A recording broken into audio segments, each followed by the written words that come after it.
Welcome back to another episode of Jacksonville Buzz's Buzzworthy Businesses. I'm Steve Strum, as always, right next to me, and closely right next to me, Dave Permenter. Good to see you, brother. They let us back together again. Yes, indeed. We have this really cool guy that we're going to talk about here in just a second, but we're going to set up, before we get the other Steve, people who have high performance, professional athletes, this guy, high performance teams, they get to a next life and they struggle with identity. Mm-hmm. Very sensitive topic, very brave conversation we're going to have today. Yes, who do we have with us today? Today we have Stephen Wheatcroft. Great to have you with us, Stephen, of the Mulligan Foundation. You're a relatively new 501c3 nonprofit. Yep. Tell us a little bit about it. Yeah, so I started this foundation back in last fall, I guess, October-ish. So I played 20 years of professional golf on the PGA Tour, Korn Ferry Tours, mini tours. I've seen it all. I've kind of done it all out there, but 2019, I got just tired of playing, tired of traveling. I got 2 young kids at home. I wanted to be home with them. Got tired of FaceTiming during birthday parties and decided to hang it up. Went on to my next career and was doing well. I didn't miss the grind of golf. I didn't miss any of it. To be honest, it was kind of weird that I didn't, but I didn't.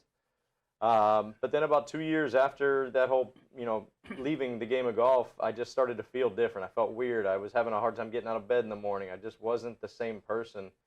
And I didn't know what it was because I'd never experienced it before. But it just kept snowballing, and I just got depressed, and I was having anxiety issues, and I had something work-related that was supposed to go, a big case that was supposed to go through for us. It didn't go through, and I was home alone, and I just started to have a panic attack at 7 in the morning. And I walked over, and unfortunately I poured myself a beverage, an adult beverage, and I sat down, and I was relaxed. And then I poured a second one, and then it became a way of life. And I'm not proud of it, but it's my journey, and it is what it is, and I own every bit of it now. But I went through a very dark time for about 2 years where I was just battling depression and anxiety and alcoholism. The alcohol I knew wasn't the problem, but it would just made life easier because I would numb everything, and I didn't have to face reality. I didn't even know what was going on. But it turns out it was just an identity crisis. I had no idea who I was. My entire self-worth was based on the fact that I was a professional golfer, that I was Steve the golfer since I was 14 or 15 years old, and now that I wasn't, I didn't know who I was anymore. You find that in professional sports, not just golfing, but professional sports in general, that this is a common occurrence when someone leaves the league or leaves the field? Yeah, very much so, especially with the team guys because they're so used to the locker room mentality. They get to be around other people all the time, and they're trained where it's like, hey, look, we have workouts at 6 a.m., you're going to go do this at 7, practice starts at 8, whatever it might be. There's a regimented schedule, so then when they're done playing, now all of a sudden they wake up and they're like, I don't know where to go, I don't know what to do, because that's all they know as well. It's interesting because, there's a lot of correlation there. We have another program here where it talks about veteran suicide, right? And there's a big correlation, right? The team, the locker room atmosphere, and 22 veterans a day commit suicide. So you had this terrible story going down a spiral by which, looking back on it, could have been, gosh, what would my kids and my wife be doing now? Should I have continued going down that spiral? What caused you to have that aha moment and was like, you know what, I gotta get some help, because that's a hard thing to do.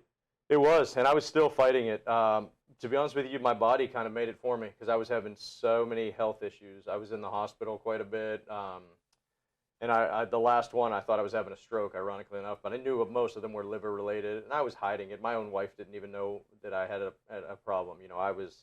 I hid bottles everywhere. I had drinks. If she thought I had one, I had 4 or 5. I mean, that's the way I was trained to do it because I didn't want anybody to know how dark my world was. And so the last time I was in there, I think my wife and my parents had enough, and they just said, you need to go get treatment. And I fought it for a little while, and then I said, you know what, you're probably right. I do, because I'm at wit's end. I don't know what else to do. I'm gonna, the doctors have told me that I'm gonna be dead very soon if I didn't turn it around. And so I went to a treatment facility for about 35 days, and like I said, I knew it wasn't the alcohol. Alcohol is just what I used, but I spent a lot of that time trying to figure out who I was and how to get back to the driven human being that I was for so many years.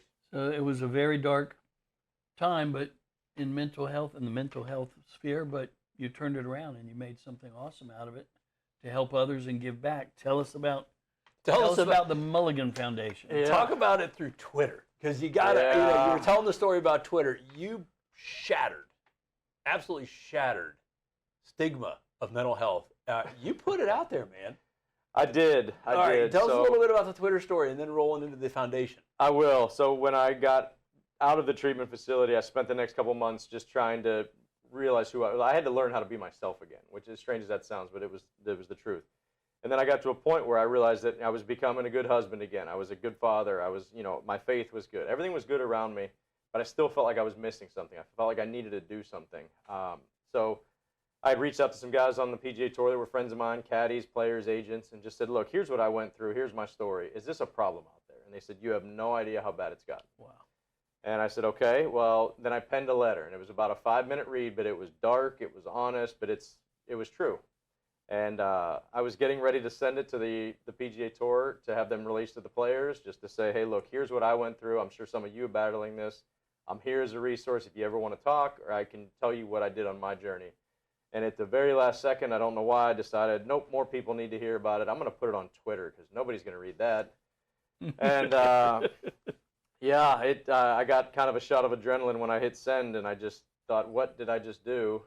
And I took the dog for a walk. I came back an hour later, and 100,000 people had already seen it, and my phone had blown up with text messages, voicemails, whatnot, and I knew it was very real at that point. So how did you take this terrible circumstance, but at the same time life-saving? Because if you didn't recognize the thing, and without support from family and friends, you may not be here.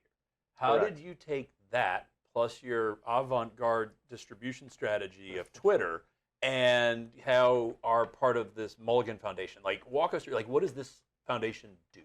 Yeah, so my job, I know my role in this thing, and I'm not going to pretend like I'm a clinician. Like I tell everybody, I'm not a licensed clinician. I'm licensed in missing cuts on the PGA Tour. I'm licensed in traveling 32 weeks a year. I'm licensed in being an alcoholic. That's where my certifications end. My job is to tell you my story, let you know that it's okay, it can be okay. You do need to put a little bit of work in, but there are people ready to help you. And then we have the resources behind us now. We've partnered with a wonderful company called MindFlow. They work more on the NCAA side, but they have 50 clinicians who are all, psychologists, psychiatrists, mental health therapists of any kind, sports psychologists, but they all have NCAA sports backgrounds. So we can help a lot of our athletes because they understand the grind of trying to live a life, but also work on your athletics. So we're able to partner them up a lot of times with one of those clinicians to help. But yeah, my role is to create the awareness, and then we're trying to start it, instead of trying to go out and fix professional athletes where they've been ingrained on this stigma of working on your mental health, especially men. Men just don't help themselves. They don't work on their own mental health, and I was a testament to that as well.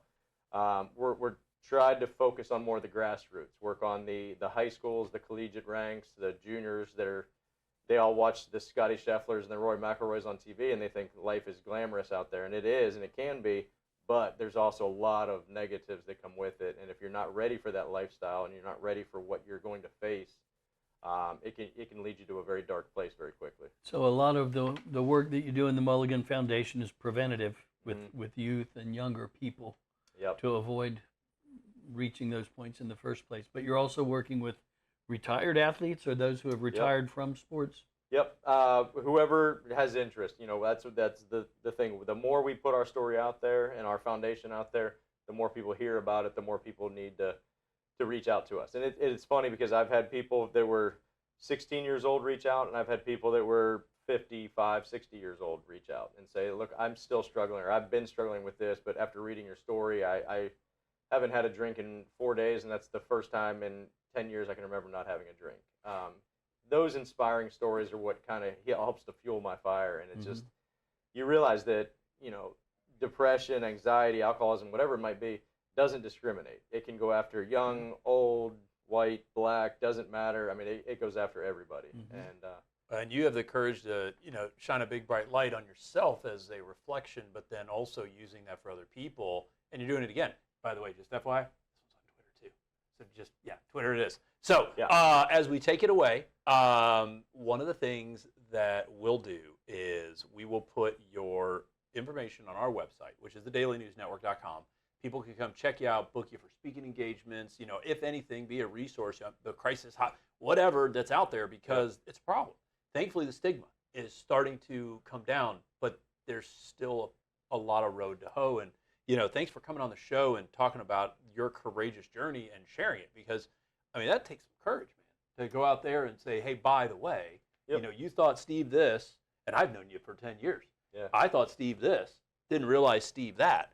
But now that I know Steve that, I can't see another thing that Steve this would have done when Steve figured out about that one to help these people over here. Yeah. And so I will definitely make sure we put that on the website. What else? I don't think we have any. Wow, right? Guys, in all sincerity, super awesome to have Stephen Wheatcroft with us today. Super brave for him to tell his story out here. You may know somebody who's out there feeling the feels. And go check Steve out on our website, which is thedailynewsnetwork.com. If you like this, share it somewhere over here. And remember to always live with gratitude.